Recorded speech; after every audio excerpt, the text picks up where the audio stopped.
सरकारी पर कदम उठाओ तब, जैसे कि गुजरात में पूरा शराबबंदी के साल हो गए, 10-15 साल हो गए हमारे छत्तीसगढ़ में शराबबंदी हुई।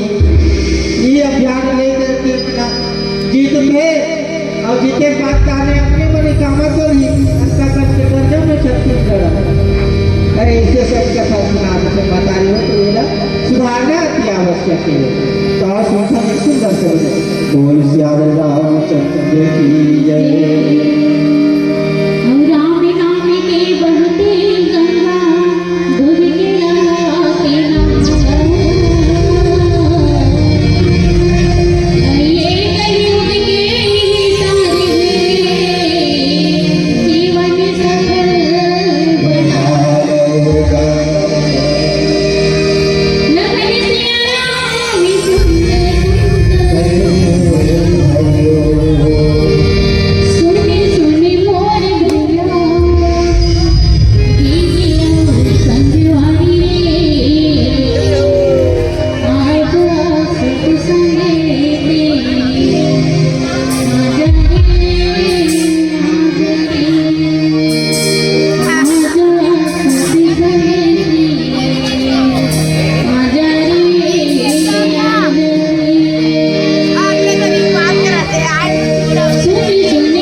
वास्तव में तो सब मन के जिंदगानी 4 दिन के वास्तव में काबर आजकल ककरो भरोसा नहीं। आजकल आदमी के अंत होना या फिर ये भवसागर से तर जाना काबर कोई भी 2025 आ गए। Happy new year. नववर्ष की आप सभी को हार्दिक हार्दिक शुभकामनाएं। नववर्ष में अपन जीवन और नया आधार से नया दिशा से प्रारंभ करना होगा। जेल भी हमारे ऊपर अवगुण रही थी या बेकार आचरण रही थी तिरस्कार करके एक नया रूप दे करके नया दिशा से अपन जीवन का प्रारंभ कर यही प्रतिज्ञा ले जाते कि नहीं ले जाते ना भाई। नया वर्ष में काबर कोनो ना अगर मन के है बोले से कहूँ ठेस पहुँचे हो या बुरा लगे हो इसलिए किधर नहीं तो ये साल चिराग भैया बोला क्षमा कर दो। तो आप सब अपने जीवन का एक नया सिरे से उभर सौभाग्य की बात है कि आपके ग्राम में जो है मर्यादा पुरुषोत्तम रामचंद्र जी के मानस रूपी ज्ञान के गंगा बहावत है और नया बछर में आप मतलब नया चीज सीखे मिले थे। बहुत अच्छी बात है। एक राम घट घट बोले एक राम दशरथ गढ़ बोले एक राम जगत को तारा और एक राम है सबसे न्यारा। संत कबीरदास भी राम राम कही काबर कही वो सबसे न्यारा और सबसे प्यारा राम है ना। जिन दिव्य पुंज से हम प्रकट होकर के ये पृथ्वी लोक में आए तेन राम के सिमरन करके संत कबीरदास जी भाव विस्तार होकर क्या बताई मर्यादा पुरुषोत्तम रामचंद्र जी के मानस गान में भी तुलसीदास जी बताए हैं कि हमारे भवसागर से पार करना है तो राम नाम ले पड़ी ना। राम नाम सुंदर करतारी और संशय विहंग उड़ाओ में हारी। तो भैया राम के नाम सारे बाकी सब बेकार है। सती संत कबीरदास जी भी कहते श्वास श्वास पर नाम लो मिठा श्वास मत होए और ना जाने श्वास का आवन होना होए। तो प्रत्येक सांस में श्री रामचंद्र जी के नाम लेना यही प्रतिज्ञा के साथ और सही दिशा में सही कार्य में और निर्भीकता के साथ अपन कार्य संपूर्ण करे के सोचो। ऐसे नहीं कि बाहर से अगर आधा तो हमारे घर साफ ना देखे फिर वो चारी चुगली गली पूछे कहाँ गए वो दे उड़ा गए ऐसे भाव नहीं बाहर से अगर आधा तो लेकिन मन में कुछ गलत भाव उत्पन्न होते तो रंधाई सार्थक नहीं है। तो नया वर्ष के आप मन गाड़ा गाड़ा बधाई चलिया चलिया सुपर सुपर है नहीं, लेकिन जीवन में सुधार के चलो अपन मान के चलो लड़का मन सुधारो गलत आत्मा से बचाओ कहीं दिशा प्रदान करो। आज मानस ज्ञान के प्रभाव ये देखे मिलते कि डार आवे ना तो संकीर्तन करेला तक कोनो समय मिलते कोनो बैठक मंच में समय नहीं मिला काबर के अच्छा कर देखे मिलते गांव में रामायण हुआ थे आदमी जब क्यों जाते नहीं यदि लेबर देखकर ले जाते ही आ आते हमारा भी देखे मैं भी इंडिया का रहा हूँ यहाँ लिस्ट में देखो 35 जन के नाम लिखा के कुछ के साथ हो तो ये एक प्रभाव देखे मिलते सत्संग के प्रभाव छोटे छोटे लड़कों में इतना निपुणता के साथ अच्छा अच्छा गाते बजाते ये देखे मिलते सत्संग के प्रभाव। तो जितना ये मानस गाँव में हो ना अच्छा चीज देखे मिले उतना सही कुछ चीज दुष्प्रभाव है आपत्तिजनक है। आदेश मर्यादा पुरुषोत्तम रामचंद्र जी की जो है